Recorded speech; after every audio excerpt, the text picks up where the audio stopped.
Clarity on Fire, a podcast for people who know what they don't want out of their life and career, but aren't sure what they'd rather be doing. In a world where it's easy to exist, but hard to feel alive, we, Kristen and Rachel, two certified life and career coaches, are here to help you cut through the information overload, get unstuck, and focus not just on how you can have a career you're passionate about, but how to create a whole life that feels fulfilling. So join us here, where we serve up inspiration and down-to-earth wisdom in a way that only two best friends can. We want you to experience the relief of knowing that, yes, you're allowed to want more out of your life and career. And no, you don't have to wander through the dark anymore. Our job is to light the fire that shows you the way. Let's go.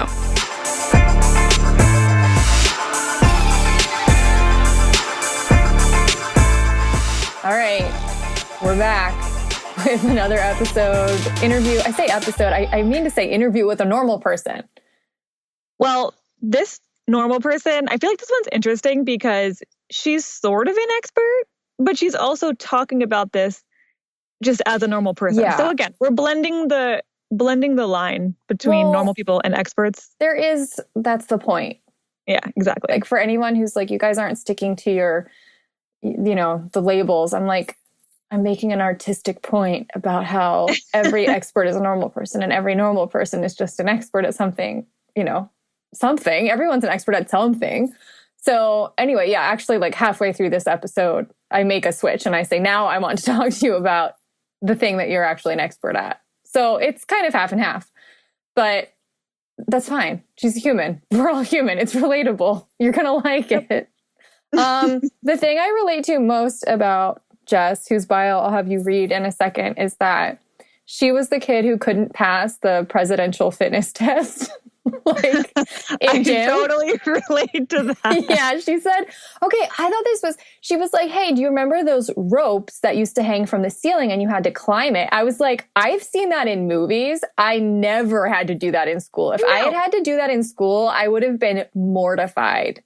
She said they did have to do it. And she was the sad kid at the bottom, just like hanging on to the rope. Oh, no. That would have been me. That would have been me. That's so embarrassing. It's so public, too. It's like you can't hide a rope hanging in the middle of the ceiling in the middle of the gym. Like, it's just so... And then, like, there's these other kids probably scurrying up and down it like little squirrels. And it's just so embarrassing. But I told her that I was the kid who literally couldn't pass the sit and reach, which is the most, like, sad basic of things. The only thing I could ever pass and do well was the mile. That was it.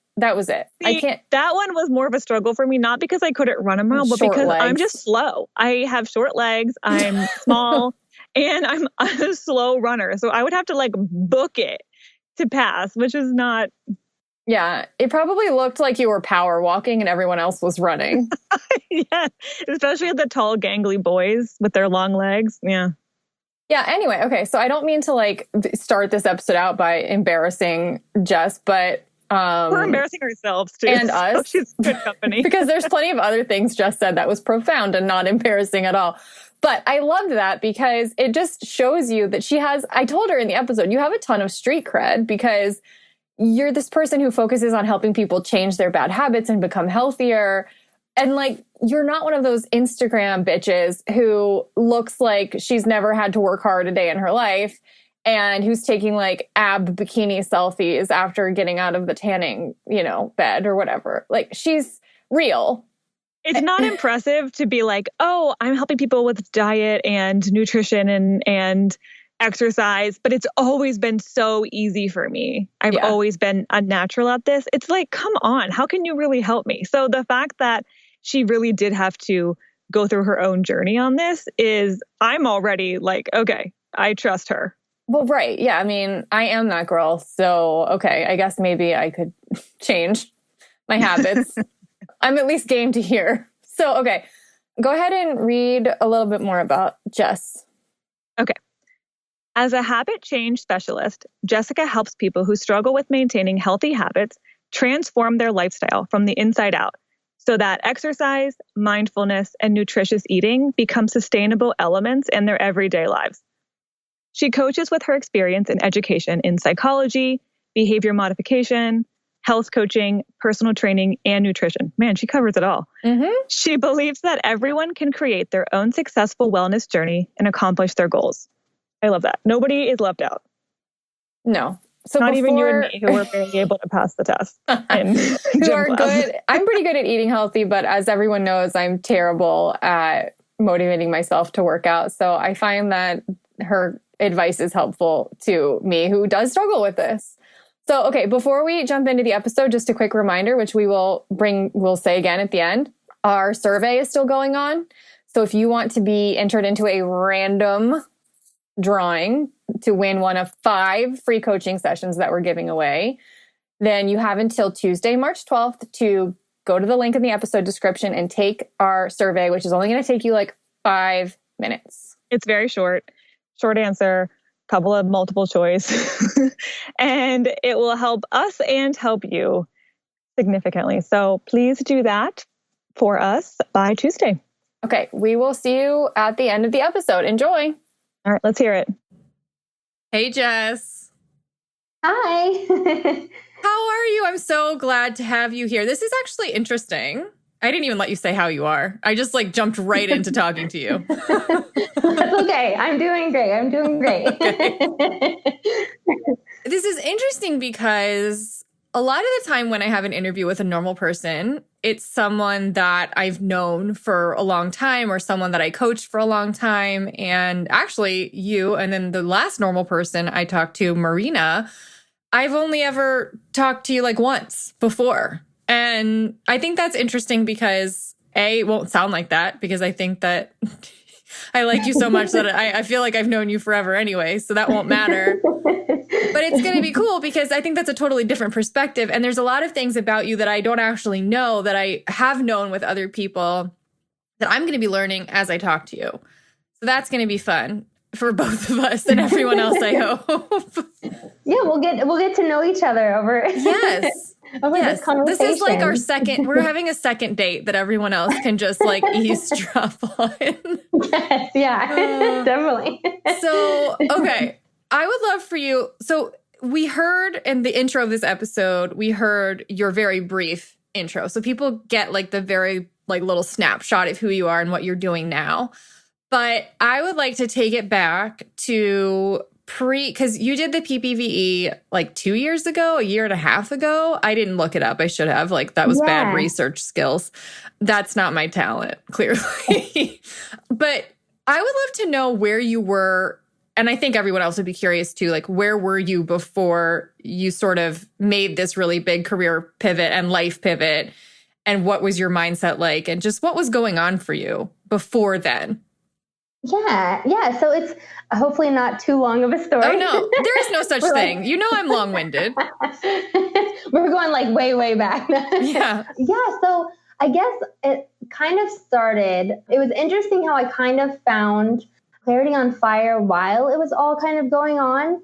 So I remember starting to read your guys' blog posts, and I think maybe you had a webinar or something that I tuned into. And so for my birthday, because I was working in surgery as a nurse. Okay. And I had worked at my small town hospital for around 4 years. And I had worked in a couple different jobs. So I was kind of trying to find my place in the healthcare world a bit. And I had originally, I'm kind of like Marie Forleo talks about, kind of that multi-passionate type of person, because I went to college, I got a bachelor's in psych, but then I went on to nursing school, a accelerated 1-year program for BSN, which is kind of crazy in its own right. But on top of that, I wanted to use the nursing degree to work in IT and to make technical products that can help people have better health outcomes. So it was kind of something that was very specialized. And then, of course, I found my husband, love of my life. We both grew up in the same small town, but we had never met. What? So okay, I feel like I need to take a tangent on that. How did that happen? How, give me the 1 minute debrief, please. I'm too curious about that. Yeah, it's pretty funny because we both grew up same small town, 4,000 people. We lived 7 miles apart our entire lives. What? And we had never met. And our parents knew each other, of course. They've known each other for years.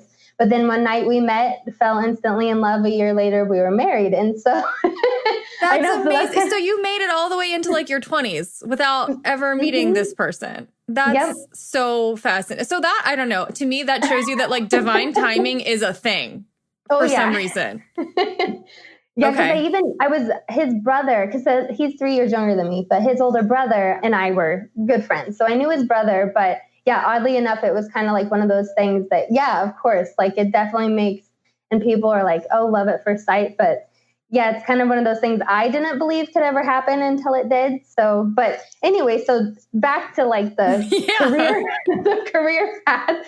So when I was in my nursing, the 1-year program, I didn't think I was going to move back to my small town. So I thought, working in Kansas City or Omaha or Chicago or someplace like that in the tech industry. And so once we got married and I moved back to my hometown, became kind of like, wow, how is this passion or career direction that I want to go in going to like manifest itself? And surprisingly, it did, because, like the government and kind of the initiatives they were taking with like repayment and making sure everybody had an EMR, like an electronic medical record and things like that. I actually worked at our local facility, our local hospital, for like 2.5 years in IT doing that work. And I really liked it, but I kind of missed the people part of it. Mm-hmm. And so I went back to surgery, which I had worked in beforehand. So I went back to surgery as a nurse, and just part of it wasn't really working. There was some workplace dynamics that were kind of difficult to deal with. And it's such an environment where, like, I'm very detail oriented. I'm very cognizant of all the details, which you have to be in surgery. But the thing I guess I didn't understand until I had to leave there was how much you have to trust your team. And not that I'm saying anything, the people who work at our facility are really great, but just some of the actions of people led me to not trust them. And I thought, I was torn, because I was like, I want to keep this job. I want to be a nurse because I don't know what else to do. I don't know where else to go, but I can't wake up in the middle of the night in a sweat worrying that I killed someone, because it would be my license. And since I'm an RN, I would be one of the people who would be in charge of the room. There's the surgeon and the CRNA, but I would be kind of like the third in line. And so I was like, I don't think I can handle that. And I kind of moved into 4 different positions while I was at this facility. And so it was kind of like within the span of 4 years, I had kind of like ran the gamut of what I thought I could do in a way. I know, which seems weird because nursing has so many different avenues that someone can explore. But I was kind of like, I didn't see myself, because a lot of the people in the facility were lifers. So they had been there for their entire career for, 30, 40 years, some of them. And I was just like, I can't see myself doing that. There's no way. Yeah. Like, this is not working for me. And so that's when I found Clarity on Fire. And I bought for my birthday, because this is the type of spender I am. I purchased the Passion Profile short course. Right. And then stuff kind of, got intense at work. And it came down to a situation to where I knew I had to leave, which I normally am not that type of person. I was like, well, I'll find another like career, another job somewhere else. But something happened and I was just like, this is not okay. And it was a bad situation. So I had to kind of leave more abruptly than I wanted to. And then that's when I started exploring, okay, so what else is it? Where kind of do I want to go next?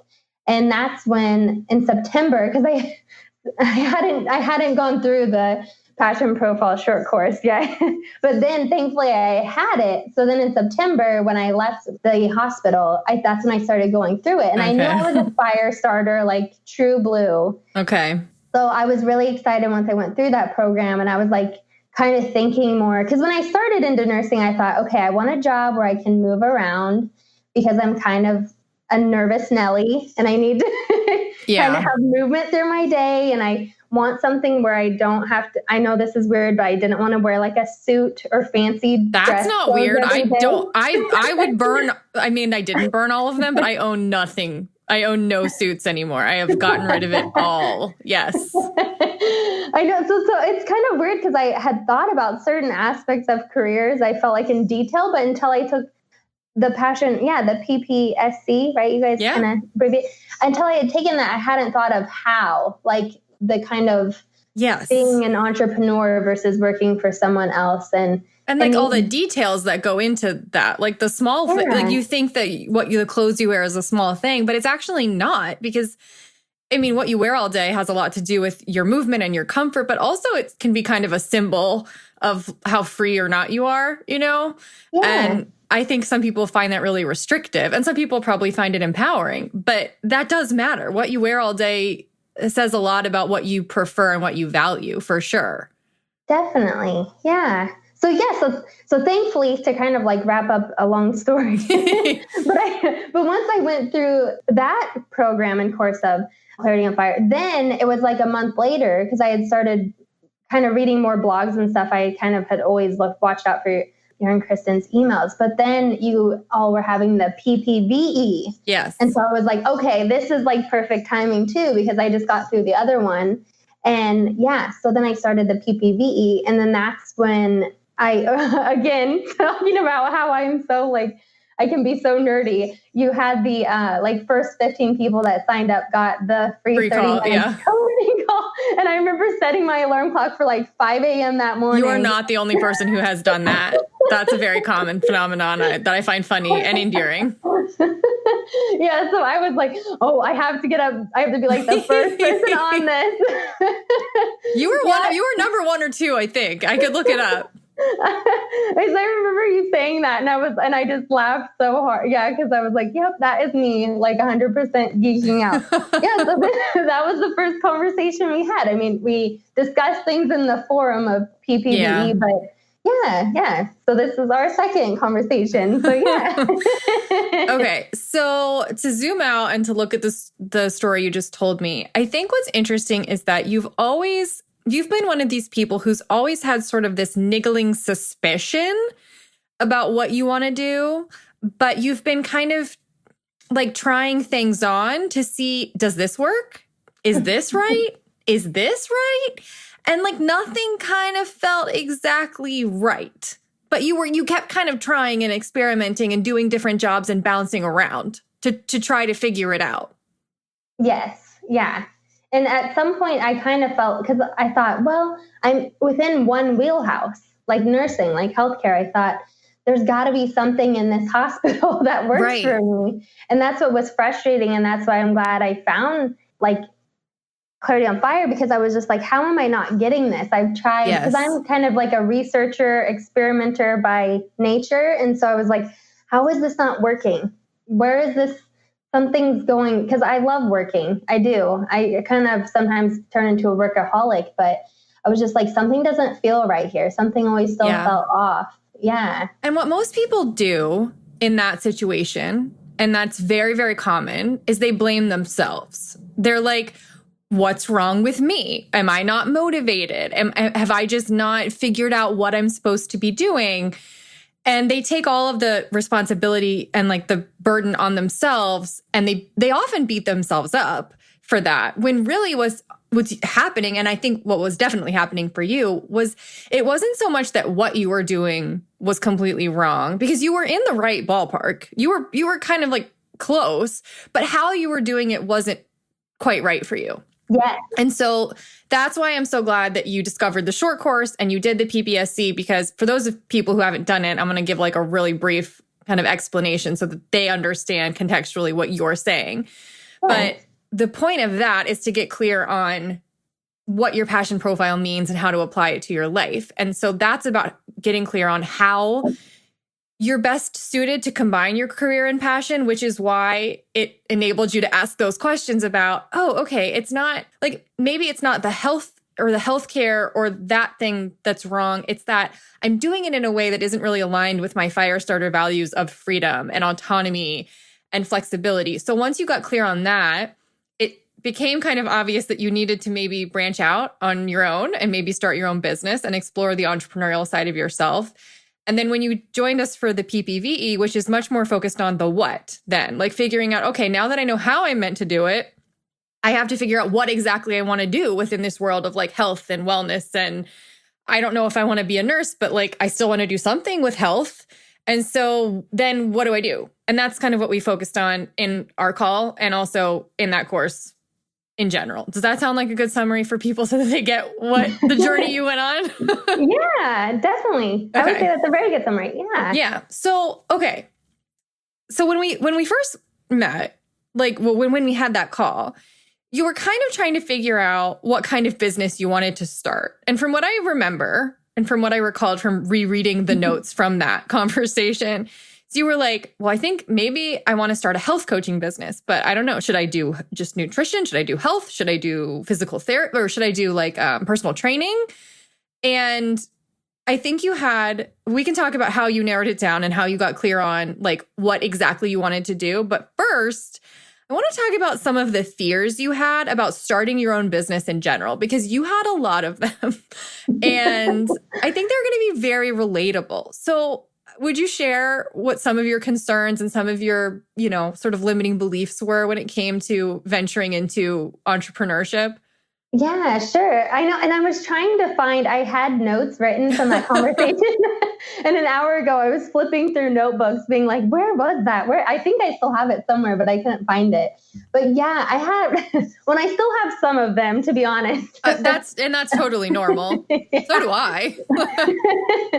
But yeah, I think too, like one of them was definitely leaving nursing, because I am from such a small community. That's not like, again, I kind of said people are kind of for life, so when teachers are teachers, they say that for life, and same with nurses. And people kind of get confused, like, oh, you got that degree, why are you leaving that field? Yeah. Not that I still have the license, so I'm not completely left it or anything, but that was probably one of the bigger ones. And I finally come to grips with that a bit more. So I kind of let that one pass a bit. But yeah, being in the online space still somewhat scares me, but I'm getting more open with too, because with that one, I thought, well, it's putting myself out there. It's putting my thoughts and pictures of me and things like this. And that's kind of hard for me to share. But then I pivoted from, it's not about me, it's about who I'm trying to serve and how I can best serve them. And so I can't really connect with them if I'm not being authentic and sharing who I am, but in a way that serves them, not about, me doing like a bicep curl or something in a bikini, which is totally fine. But I remember you and I talking about that piece of it, because I was like, Rachel, I'm not the girl who has, my shirt off and taking selfies and my hair done. Yeah. I remember saying that. And you were like, well, why do you have to be that? You don't have to be that. And I was like, wow, she's right. Yeah, I don't. I mean, I find that completely unrelatable and kind of annoying. Like the people who are taking these like perfect workout selfies, and it's very clear that they like spent an hour on their makeup and then like they're using like a filter. I'm like, I don't want this. I want something relatable. So yeah, like I think being yourself, as corny as it is, but like it there's no other way to say it. It's just true. Just being yourself is the most compelling evidence for why people should work with you, because that authenticity and that vulnerability proves to them you're a real person. And that's what's interesting to people. So I think you made a really good point a second ago too about being from, and I think this is true for everybody, but I find it interesting that, being from a small town means that there's even more of an insulation sometimes around this is the way things are done. And I think if you come from a really big city or a place where there's a ton of diversity, then you might have grown up with an example of, well, you could do anything. Like I know people who are juggling in the circus, and I know people who are working in IT. And I think when you're from a small town, I think it's possible that you don't get as much exposure. And so you're right, there's a lot more lifers and there's a lot more just kind of stability. And this is what people do, quote unquote. And to break free from that can be extra intimidating when you don't have a ton of examples in your life. Or if people are going to potentially judge you or misunderstand you or think, why are you, quote unquote, wasting your degree? There's a lot of fear in breaking away from the crowd. And I'm really glad that you don't feel that so much anymore. Yeah, it's interesting because it's when I, like, now that we're talking about it, and and just kind of going back to that place, I do remember feeling so scared. And I mean, I'm still scared because running a business, retaining clients and all that stuff can be really scary because there's not the security of a 9-to-5. Mm-hmm. But, it's breaking out of something, but it's also like, I felt that push in a good way because I'm like, there are different opportunities for nursing in our small area, but it is kind of like either the hospital or nursing homes, because in Omaha and Kansas City, like the nearest big cities that we have near us, there are RN health coaches in the hospitals, so I was like, oh, that would be so neat, and I don't know, maybe down the road that will spread out to all the areas more. But I guess too, I'm thankful that at least it spurred me to take action, whereas I might have not. I don't know. I feel like maybe if I lived in a bigger area, I would have been like, oh, I could just go down the street to the big hospital and take that job instead of taking this more scary endeavor of stepping out and creating my own business, So it's kind of like taking that fear, and it takes a while. And I'm saying this has been it was like a year and a half that we talked. And but if you can get to the point where you can kind of flip it and then see that, well, there is opportunity in that fear, even though it's so scary, And I think too, talking about Gales and, these assumptions that, it was so scary for me because I was like, well, there aren't many jobs around, so it was kind of like the assumption of well, what am I going to do? I have to stay at this job, or, kind of like you were talking about, the assumption is that people stay in this career for life when they're in this environment. And it's too like in the courses that Clarity on Fire has, going through that and just kind of examining it a bit more and being, just getting to the heart of if that's just in my thought process or if that's real or how that can change when you kind of cut through it all. Yeah. So definitely. So another fear that I remember you having was just the kind of and this is the one that gets all of us because it's the one that appeals to our logical mind. The numbers, the logic, the logistical side of you were I'm from a small town. How am I going to have enough clients? I mean, what if people lose interest, or what if I just exhaust the pool, or what if I have to deal with the gossip mill of the place around me and everyone knows that I'm failing because I'm not insulated by a big city or something like that. So I want to hear, if you're willing to share a little bit more about those fears. What were you telling yourself and what were you kind of convinced of, at least before we talked, that you had to be unconvinced of in that conversation? Well, I guess too, I totally agree. Some of those are still there because I see people on the street and I was thinking about this today, I will share with people because they'll be like, what are you up to? Because again, small town, this is a normal question, Right. And people know, they'll see that I haven't left my house today and they'll be like, are you not working? What's going on? And so it gets really intense sometimes. But yeah, I'll be like, and right now I am working at our local fitness center and personal training, some local clients, which I really enjoy. But yeah, health coaching is pretty much a foreign concept around here, especially when I say habit change specialist, their eyes kind of glaze over. Right. When people do that. So it's kind of interesting, but thankfully I have a few local people who've started their own businesses. And they've kind of mentored me a lot with how, even there's a local accountant who I'm friends with, and she worked for a local accountant firm and was making good money, but she, quit and went out on her own. And this was 15 years ago now. But she was just talking about how doing that was scary, but how she's in a much different place. And it's kind of so I've tried to use their stories to get inspired a bit too, because people still do talk and they still kind of give me weird looks of what are you doing? But I think now that they understand too, that they see me as a trainer, and so some of the people who work at the hospital and stuff come to the gym, and actually the man who owns the gym, it's his own private facility, but he's also a physical therapist, so he has the contract for all the therapy at our hospital. So it's been interesting learning from him as well, as because he's a private business owner. So just getting kind of networked in with some people who've been through the process, even if it's at the local level and maybe not, they don't have that online exposure as much as I'm looking to move into. That's really helped me work through those fears and see like, okay, so these powerhouses, I'll call them that. They wouldn't call themselves that, right. But, like they've worked through that too, so just being like, okay, it's not that they're in the same path that I'm on necessarily because they work in different fields, but it's kind of like, okay, they work through it. And I'm sure people have asked them like, what are you doing? And people were confused by yes. maybe steps that they were taking and being like, that's okay. Like it's not personal.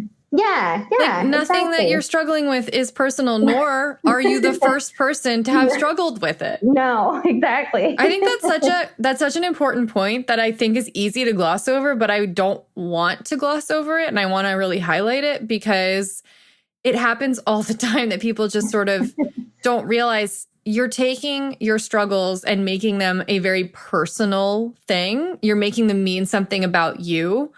Like, oh, who am I if I can't get this business off the ground? Or I'm not good enough if I can't make a certain amount of money in X amount of time.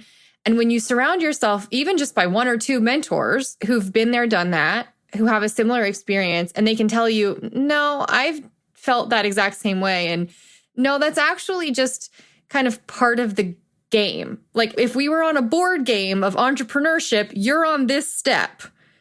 And I've told that to people before too. People who, come to me for mentoring. I'm like, no, I've been on that square like many times. This is not weird. This is not about you. And I think that's really a relief when you can make it not about you.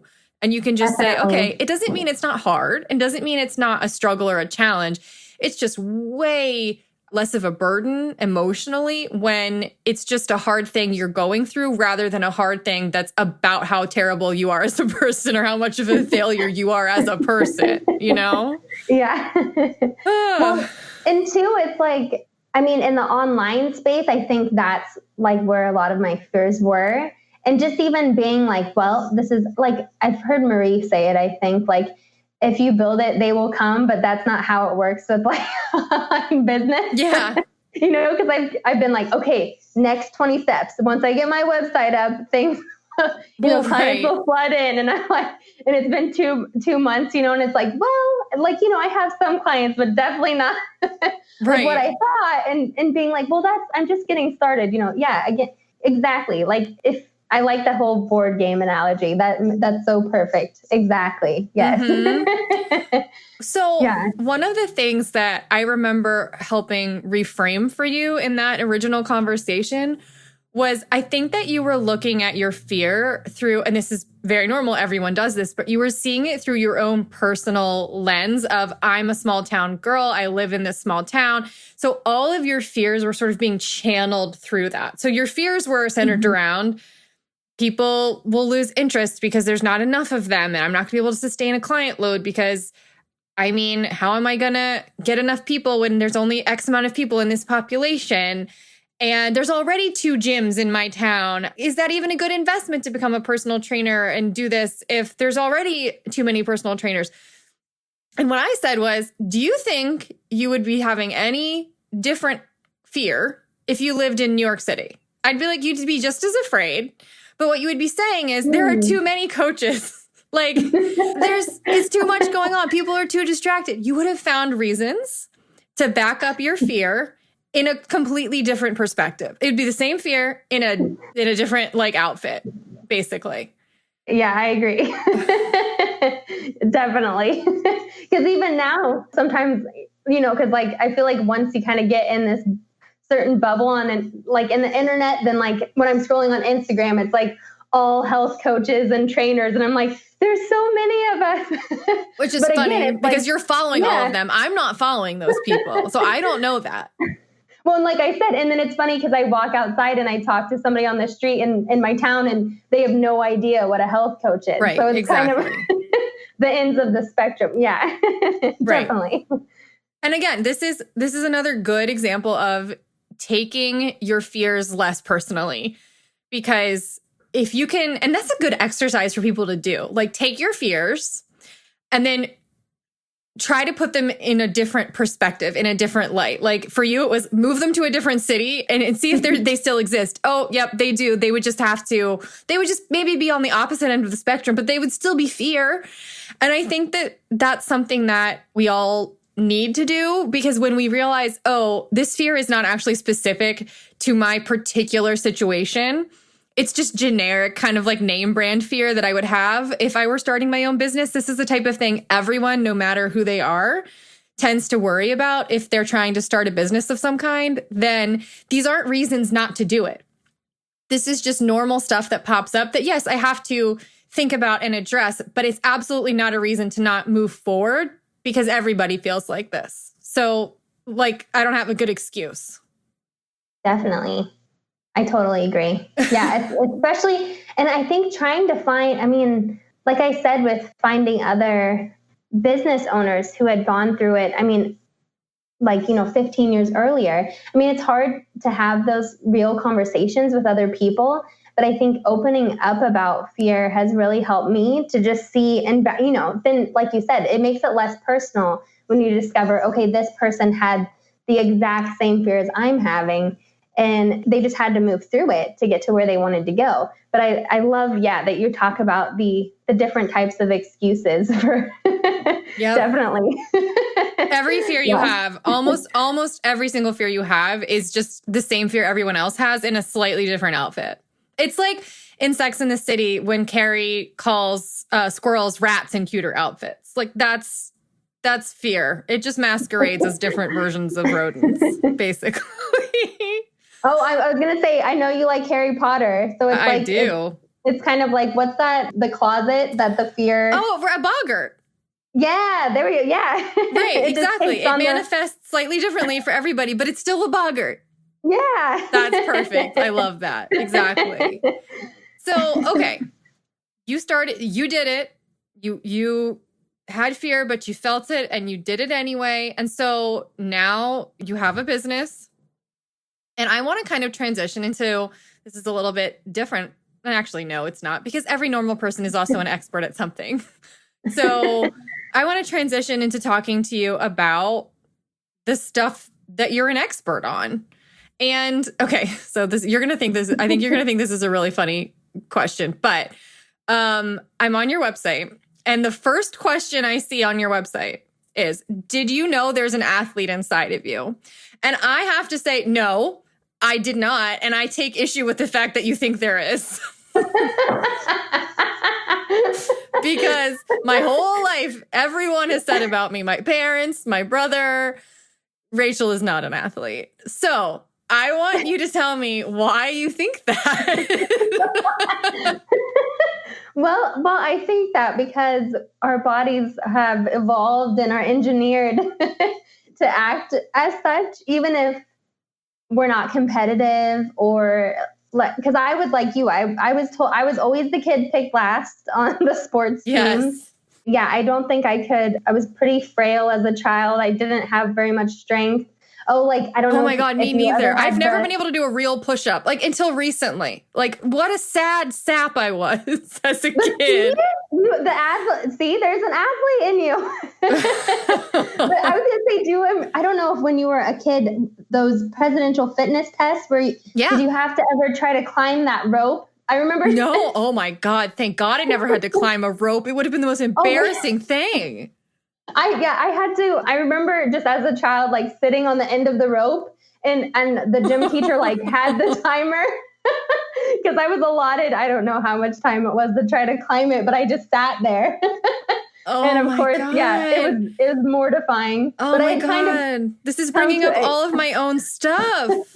The only thing I ever got presidential on was the mile, because I was fast. Like, I could run. Oh. Because they didn't require anything else. Like, you could just run. You didn't have to run and dribble a ball. Like, then I would be done. The thing I epically failed every time, was the sit and reach. How sad is that? Like, I couldn't even bend over. I was so inflexible. So I'm actually really glad to hear you say that you also resonated as that kid, Because if that kid can become someone who's helping people change their own physical habits, that gives you a lot of street cred in a way that someone who was just born really gifted does not have, in my opinion. Yeah, by no means. I remember there was a really, sorry, just to kind of have another little story on this, but I was the kid who could read a book and understand pretty much anything. Yes. And one of our coaches, bless his heart, would pull me aside in basketball and stuff like that and like kind of like relate it to me in a way that he knew I would understand, because I didn't understand like peripheral vision or any of these things that kind of the other kids in my class were pretty serious about sports. And because we were a small school, obviously I kind of had to interact even if I didn't want to.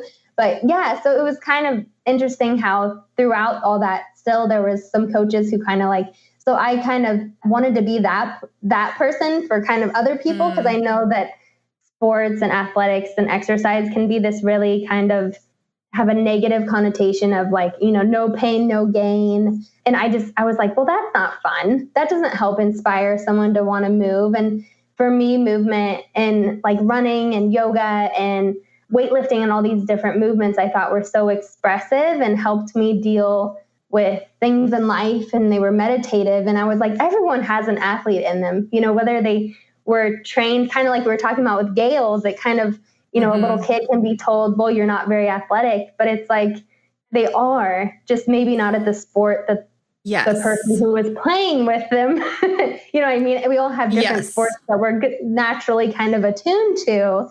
But yeah, so it was kind of like, I wanted to bring that to people. And instead of being like, oh, you don't have, you know, you can do this for enjoyment and kind of expression and kind of dealing with, I use it to deal with emotions and things like this. So just saying kind of like as a nurse, I know kind of like bringing it full circle, but yeah, like how do I help bring movement and exercise to people in a way that's fun and inspiring and not, you have to do this to meet the government standards. God. You know? Yeah.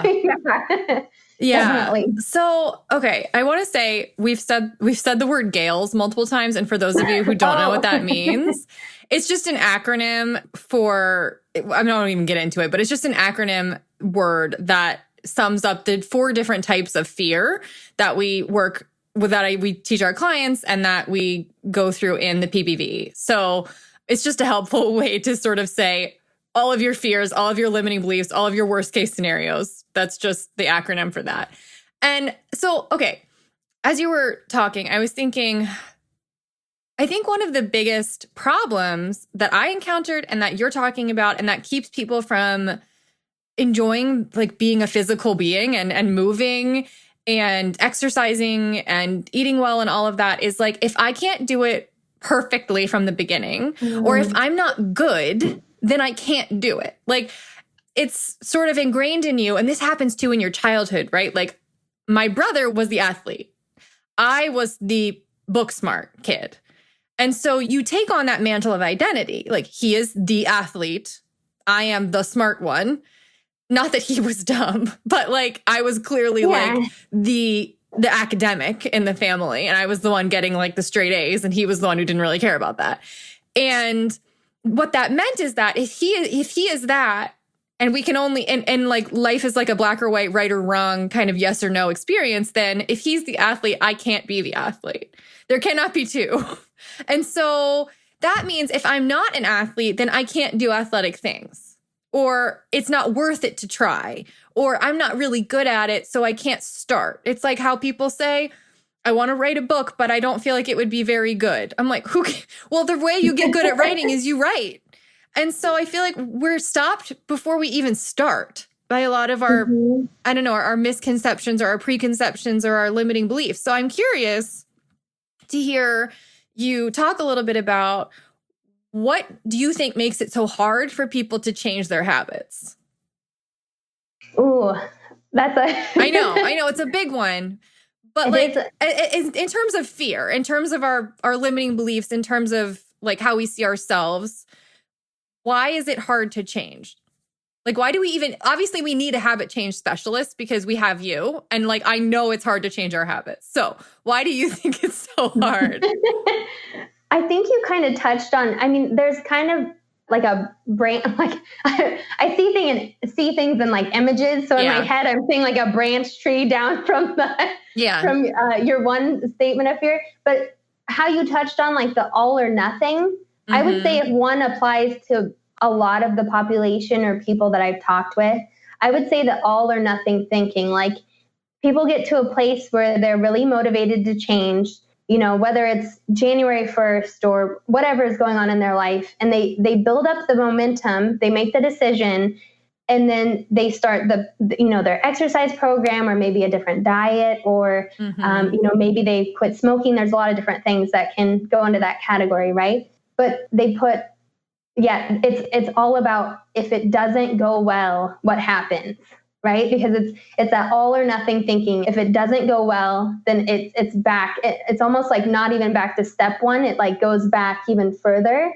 And it touches, I think, too, the reason I think it goes beyond like way back to a further place, we don't just fall back to step one. It takes time to get back to step one again, is because I think it touches back into those things like you were talking about, like what happened in childhood or when we've inevitably failed or, had setbacks before with our habits, because, most of the time with habits, they're cyclical, and even with exercise and diet, especially in all these things, there's times where we'll get sick, our family members may have something come up. And it's just like, there's rarely people in the world that can sustain a habit for 100% of the time. And there are probably people maybe who are Olympic athletes or something where that's specifically what they do. But for the majority of, are they happy? People, you know what I mean? I'm thinking about Michael Phelps, like how he turned to drugs. I mean, I guess it was just like smoking a ton of pot. But I feel like in interviews he's done, he's talked about like the pressure of that really gets to him. And the fact that was his whole identity was a lot of pressure. And so I'm like, is it ever 100% health? Is it ever healthy to be like 100% like all in? You know what I mean? On something that's it's kind of an extremist mentality that cannot be totally healthy. And he's like a perfect example of the all or nothing, right? Because he had so much to lose, like a career and reputation and all this stuff. But that's what I'm trying to, because I know it's kind of a new title or thing, this whole habit change specialist, but I'm trying to help people see that it's not like going to either extreme, because there's a lot of even dietary things out there that people think, well, I have to do this and I have to cut this out today, like no more. Yes. And it's like, that is so hard to sustain. So what I'm trying to teach people is how to bring something into their lives or correct a habit that they, not necessarily correct, but change a habit that they maybe want to change or break. That's not maybe so, fulfilling to them or not helping them grow, but to do that in a way where that stays sustainable instead of this whole 90-day detox. And then whether it's weight gain or whatever their end goal is, that it's a encyclical process where they start back at step one again, because I see that with so many people and I'm just like, that's what I want to help them overcome is it's not about perfection. And I'm a perfectionist, so I totally get that piece of it. But the all or nothing thinking and the fear of, if this isn't successful, I'm just going to fall back to my old way of life. And I think that's what people get so scared about. But it's like incorporating new things and having them become a piece of that in a way that, again, like maybe adds, you talked about identity. So when I was the kid who was picked last in sports, I wrote all sports off. And I was like, there's no way I'll ever be coordinated. And to me, it was like the rules. I was like, all the kids knew the rules when they were like 10 years old. And I didn't know like all of those fundamental rules that you kind of have to know to compete in a sport. I was like, that is way beyond me at this point, which it isn't, but that's what I told myself, right? But I lived in the country, so I always walked all the time. I walked down the country. So I had a good friend senior year of high school who was a long distance runner. And so I was like, oh, this is kind of like my walking, but just a little bit faster. And so from that became part of my identity, because again, I kind of talked about how it helped me work through some things or whatever else. And for some people that's weightlifting. For some people it's swimming, or, there's yoga, or there's all these different types of movement, dance. And so it's when we bring those things in and kind of almost meld them into our identity, that's when it stays, right? Instead of just being like, we have to cut out all sugar. I mean, that's, it can be done. And for some people, if they're working through a doctor's orders, by all means do that. But for the majority of us, it's better to kind of work from the middle ground. And then, eventually if you want your life to be like that and cut out all sugar, then that would be, but, just making it sustainable instead of this whole kind of light switch off and on behavior change of like, the lights on, the lights off, detox on, detox off. And then it's just this cycle and like hills and valleys of, progress and then shame. And it's just kind of, I'm trying to help correct that so people can just have a good time, I guess, and have habits that they'll enjoy. Yeah.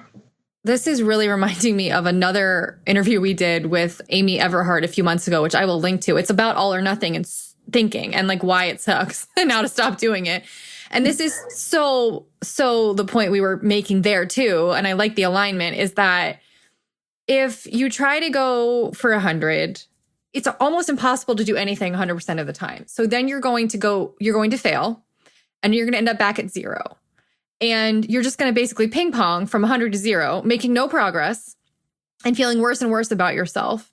But if you tried for like 10% or 20%, it's a lot easier to snowball from there. Like you can start with 10 and then work your way up to 20. And I think that what often keeps people from doing that is they feel it's not right to do it that way.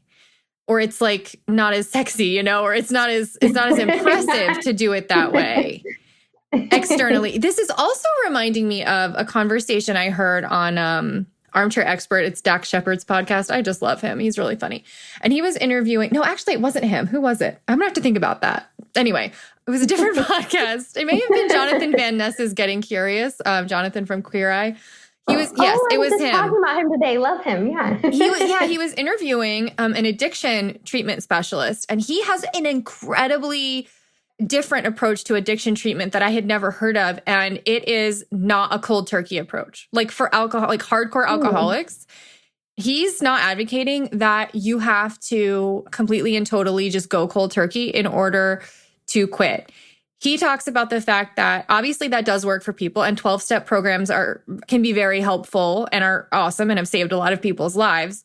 But that a lot of the time, the reason people won't do it or they won't go is because they don't trust themselves to do it 100%. And so what he does is he gives people permission to count progress instead of by like days spent being sober, which is one way to count progress and a totally valid way. But he says, I try to encourage people to count by how much they've decreased their intake. Like percentage of, so like over the past 6 months, I've actually drank 50% less. And it's like a slow weaning off as opposed to going cold turkey. And I find that to be really almost like provocative because it's not how people typically think of treating addiction. But what he was talking about was that often when people relapse, which most people will do at some point, then they feel so much shame that it's like, well, if I had this one drink, might as well have 5. And I think when he's saying when they're measuring it by percentage of progress rather than like total days or hours or whatever, what they're doing is they're able in that moment to say, okay, I had a drink, but it doesn't mean I have to have the next 5. Like, because I haven't just ruined 5 years worth of sobriety with this one drink. Does that make sense? And I feel like that's kind of what you're talking about, just in a other lifestyle way. I think that does make sense. So that would be interesting. Yeah, I do. I want to check out that podcast. I don't know when it was, but it wasn't that long ago. Scroll back through your feed and check that out. It was very interesting. But it was just like a totally different perspective change in how to see something that's like even as hard as that could be seen. Like you could do it in a different way if you had to. And so I'm curious. Okay, so I'm curious. Yeah, I think that's really smart though. I mean, to have different avenues. Sorry, just to touch on this real quick, because I agree that, behavior change is something that's so specific to the individual. Yes. That to have sometimes like protocols and one size fits all.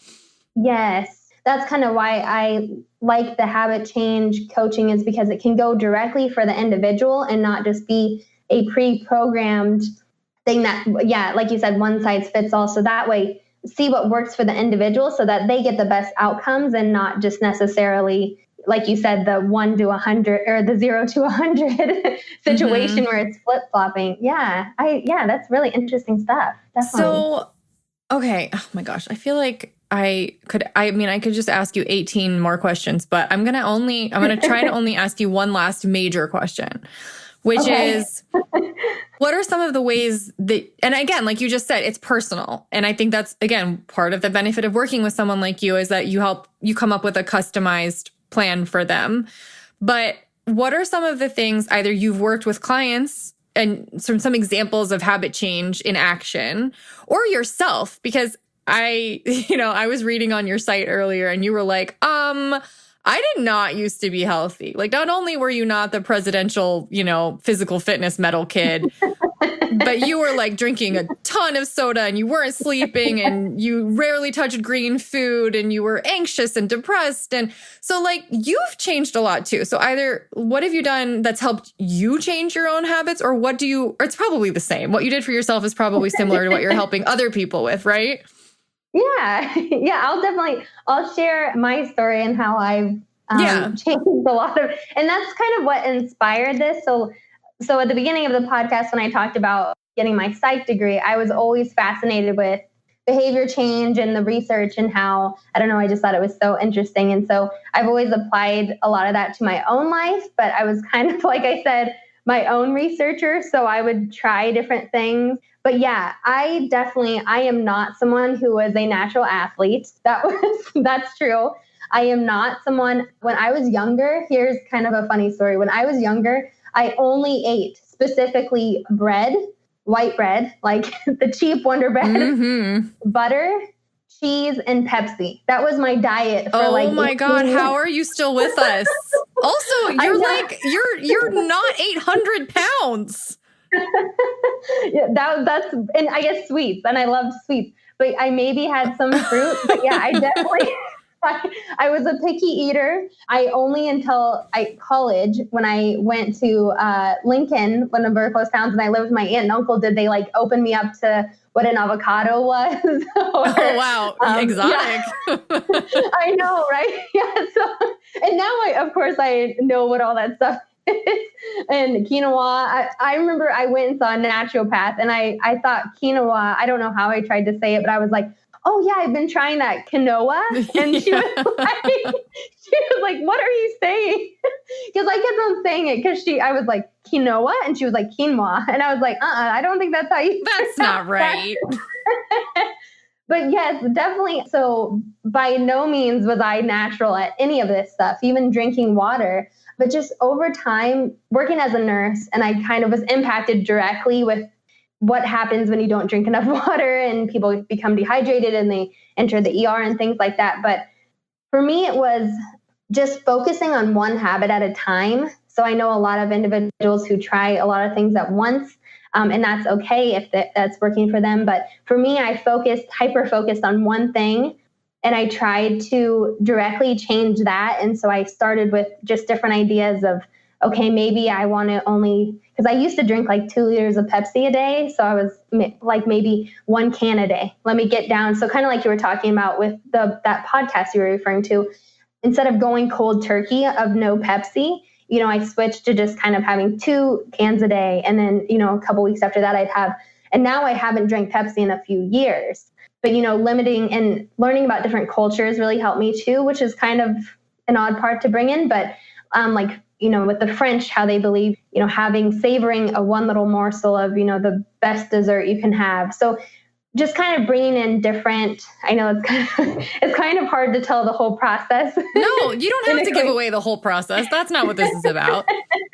But it's kind of discovering, first of getting to the heart of why, this habit change should be made in your, for me, I had to get to the why of why I wanted to change all these things and then work on them individually. And just looking at, in my environment, there's factors that come into play. If I have a 24 pack of Pepsi in my house, I was more likely to drink it than not. Mm-hmm. And if I kind of substituted a water and drinking more water over time, it's kind of changing the variables and just kind of seeing the outcomes and going from there. And realizing too, and I think that's the biggest part that I'm going to try to help clients with from here on out, is the whole not letting the fear of having a setback hinder your progress. And so part of my coaching is making a plan for that. And I know that kind of seems like a negative, like, well, we're planning for a setback. That kind of seems like that's dogging the attempts or something. But in reality, it's better to have a plan, because then I think it takes off kind of part of that emphasis and pressure, because then it's like, well, I kind of planned for this because, it was kind of inevitable. Like we talked about, 100% is an impossible standard. So it's like if I have a plan and to realize, okay, that's okay that happened. I'm not going to judge myself because that's not going to help. And then to implement the plan of whatever that is. So for like water or, exercise would be a big one, or different diet, nutritional changes, just having that to get back on track with your goals instead of kind of letting it all just decimate and kind of throwing the baby out with the bathwater, which is a really bad term. Said that, but you know what I mean? That's what they do. Yeah. So just trying to kind of be like, it's okay that setbacks happen, it's inevitable, and this is how we deal with them. And I feel like through this conversation that we've had about fear, that's definitely something that I've learned. And like I said, by no means was I like a yogi who ate a vegan diet and everything was perfect my entire life, because it wasn't. No, you were eating some real Midwest stuff. You had the basics covered. Definitely. And there's most of our restaurants in town here. I said it's funny because we have like 15 restaurants and we're a town of, like 4,000 to 5,000. And most of the menus consist of like some form of beef or hamburger and cheeseburger, which I'm okay with every once in a while. But I was just like, man, can't we get like some type of... Can't we get some avocado quinoa bowls up in here? Yes, exactly. Definitely.